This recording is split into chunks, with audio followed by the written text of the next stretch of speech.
এটা কি মুসলমানের জন্য দেশ স্বাধীন হচ্ছে, না এটা সকল জাতি ধর্ম নির্বিশেষে এই ভৌগোলিক অঞ্চলে যারা জন্মগ্রহণ করছে তারা দেশ স্বাধীন করছে? বলতে পারে আমি হিন্দু মানুষ, আমি মসজিদে যাইতে পারবো না বা মাদ্রাসায় যাইতে পারবো না, যা উচিত হবে না আমার, ঠিক আছে, কিন্তু এটা তো ব্যাংক কোনো মসজিদ বা মাদ্রাসা না। আমি লক্ষ্য করেছি এই সংসদে অনেক অনুমান নির্ভর কথাবার্তা হয়। মাননীয় সদস্য আন্দালিব রহমান পার্থ, কি পয়েন্ট অফ অর্ডার নাকি? আমি বলতে চাচ্ছিলাম স্পিকার, উনি একটা সেন্সিটিভ ব্যাপার উঠিয়েছে। আমি 2টা মিনিট সময় নেব, আমি একটু ক্লিয়ার করে দেবো স্পিকার। এটা উনি আপনার কাছ থেকে কেন জানতে চাইলেন? আপনি তো ইসলামী ব্যাংকের কিছু না। না, আমার আগের বক্তব্যে এই ব্যাপারটা ছিল, যেহেতু উনি রেফার করেছেন তাই, যে এটা একটা ভুল মেসেজ যায় আর কি।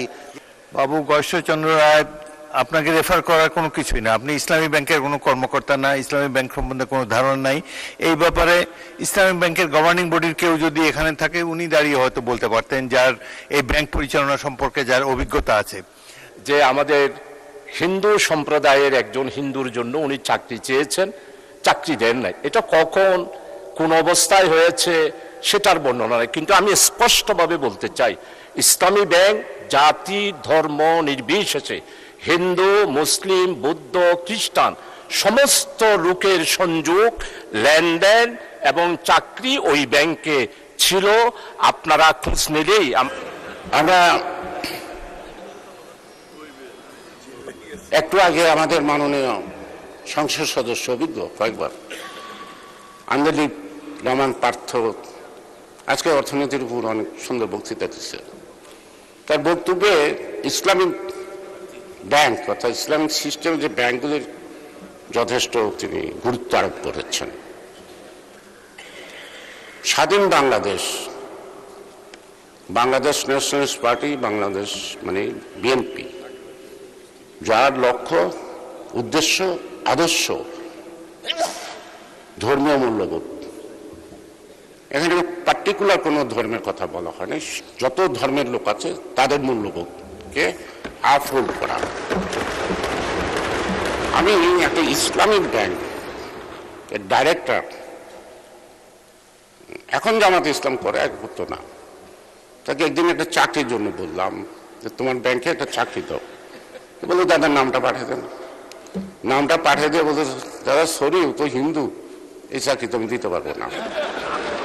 মাননীয় স্পিকার, ব্যাংকের নামের আগে যদি ইসলাম থাকে, সেখানে যদি মুসলিম ছাড়া অন্য ধর্মের লোক বাংলাদেশের চাকরি করতে না পারে, এটা যদি কোনো আইন হয়, তাহলে সেই আমি বলতে পারে আমি হিন্দু মানুষ, আমি মসজিদে যাইতে পারবো না বা মাদ্রাসায় যাইতে পারবো না, যা উচিত হবে না আমার, ঠিক আছে, কিন্তু এটা তো ব্যাংক কোনো মসজিদ বা মাদ্রাসা না, সেখানে অন্য ধর্মের লোক। এটা কি বৈষম্য না ইনজাস্টিস? এটা কি মুসলমানের জন্য দেশ স্বাধীন হচ্ছে, না এটা সকল জাতি ধর্ম নির্বিশেষে এই ভৌগোলিক অঞ্চলে যারা জন্মগ্রহণ করছে তারা দেশ স্বাধীন করছে? আমি মাননীয় স্পিকার আপনার মাধ্যমে এটার ব্যাখ্যা আমি চাইব, যেহেতু জানি না, আন্দালিব রহমান পার্থ বলতে হবে এটার ব্যাখ্যাটা, এটা সত্যি কি না। যদি সত্যি হয় তাহলে ইসলামিক ইন্স্যুরেন্স, ইসলামিক ব্যাংক সব ইসলাম নাম দেয়, ইসলামিক সুইট, ওটাও আবার ওই সুইটটার দোকানের মিষ্টি কিনা খেতে পারবো কিনা সেটাও আবার জানা না। সে কারণেই ধন্যবাদ মাননীয় সদস্য। পরবর্তী বক্তা মাননীয়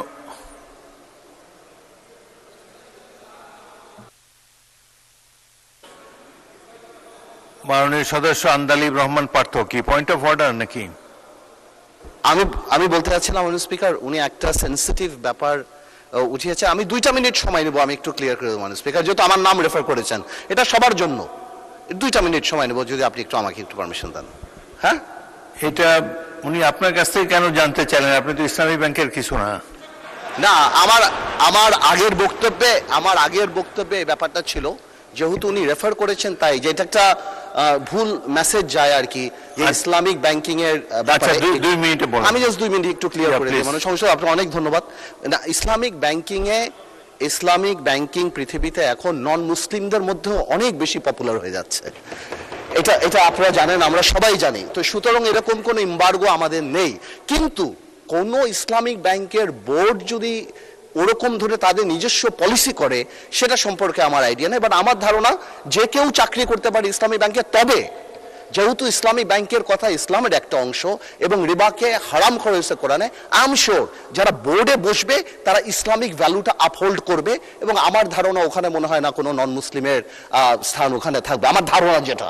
কিন্তু চাকরি যে কেউ করতে পারে এবং it is becoming extremely popular all over the world. আপনাকে ধন্যবাদ মাননীয় স্পিকার।